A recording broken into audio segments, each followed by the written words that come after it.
Bismillahirrahmanirrahim. Assalamualaikum warahmatullahi wabarakatuh.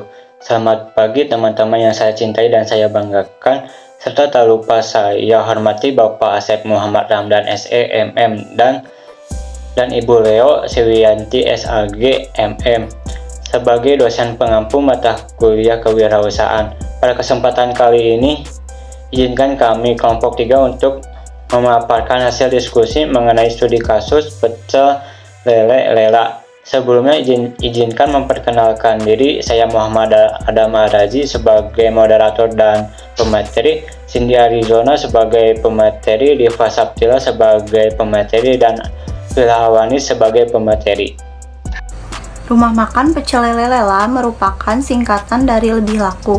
Rumah makan ini didirikan sejak Desember pada saat Rangga Umara berusia 27 tahun. Rangga Umara mulai membangun usaha setelah dipaksa menerima kenyataan di PHK oleh sebuah perusahaan. Masalah yang pertama, pada awalnya Rangga membuka rumah makan seafood. Akan tetapi karena sepi pembeli, akhirnya Rangga menutup usaha tersebut dan memutuskan untuk beralih jenis makanan, yaitu menu favorit dia saat kuliah, pecel lele. Modalnya 3 juta rupiah berbekal menjual semua barang pribadi. 3 bulan pertama, warungnya sepi pembeli karena lokasi tidak strategis. Padahal, Rangga telah membuka warung dengan konsep unik agar mencolok. Ia kemudian mencari tempat lain, tetapi modal telah menipis. Rangga mengakali melalui ajakan kerjasama, tentu ditolak mentah-mentah oleh pemilik warung yang diajaknya.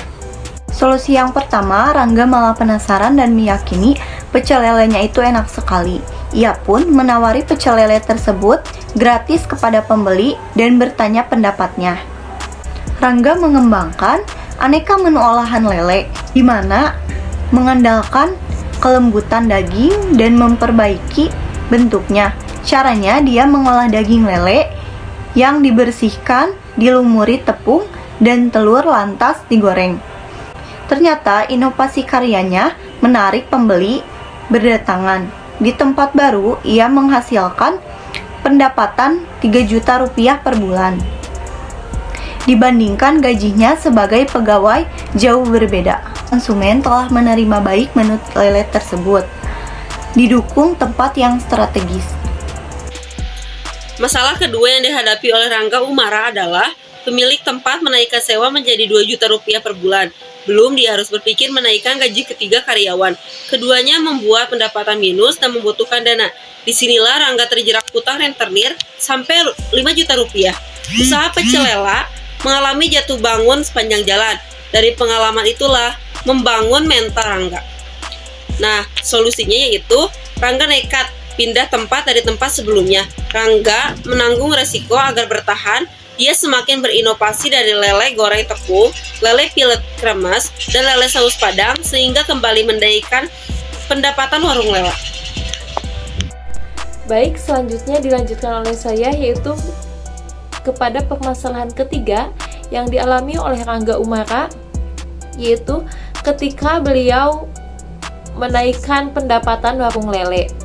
Dan juga permasalahan datang ketika sang koki utama keluar dan diketahui membangun jenis usaha yang sama. Beliau kecewa tetapi tidak khawatir, justru dia ingin membantu dan mungkin akan diajak kerjasama suatu nantinya. Baik, yang selanjutnya ada solusi dari permasalahan ketiga yang dialami oleh Rangga Umara.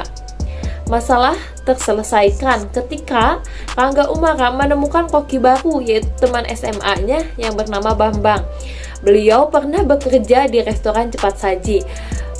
Keduanya bertukar pikiran mengenai bisnis baru, berpikir untuk membangun bisnis rumah makan. Rangga menjadikan Bambang sebagai konsultan dan digaji uang bensin. Mereka kemudian bekerja sama dan berhasil menanjakan pendapatan. Bambang kemudian membantu Rangga membuat SOP untuk pengembangan usaha yang kemudian digunakan dasar untuk membangun cabang-cabang baru. SOP termasuk menstandarisasi kualitas makanan agar rasa tidak berubah di tempat lain. Pelayanan dilakukan secara diferensiasi tersendiri agar menarik banyak pengunjung. Bambang kemudian dijadikan General Manager warung pecel lele Lela. Kesimpulan, Rangga setuju menjadi usaha pecel lele Lela waralaba pada tahun 2009.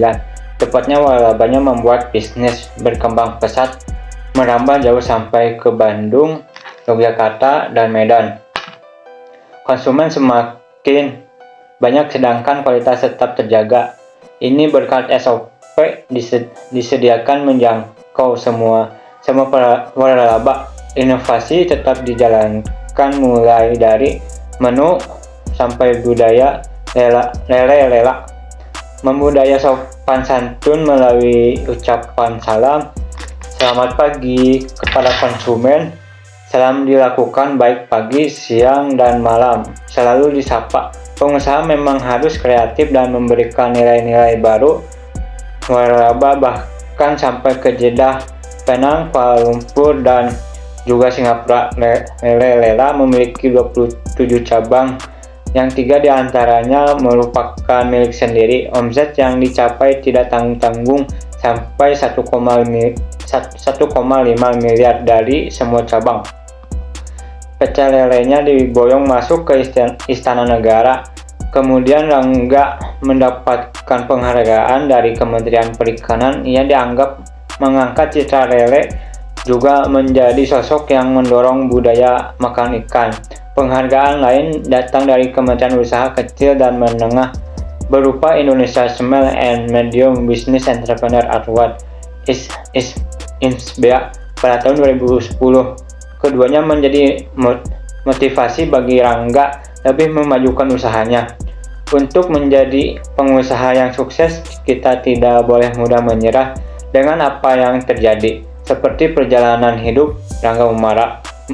Mengapa dia bisa sukses seperti sekarang bukan semata-mata konsep matang dan menu berkualitas, tetapi dia memiliki satu komitmen mengenai pegawai yang dianggap faktor kesuksesannya. Kata-kata motivasi Rangga Umara. Hidup kita tidak bergantung pada prediksi yang hidup kita bergantung pada pola pikir, mental, dan ikhtiar kita sendiri, ucap Rangga Umara. Motivasi yang kedua, tidak ada cita-cita yang terlalu tinggi, yang ada hanya usaha yang tidak setinggi cita-cita, ucap Rangga Umara. Demikian presentasi kelompok kami. Sebagai moderator, saya meminta maaf atas kekurangannya. Wassalamualaikum warahmatullahi wabarakatuh.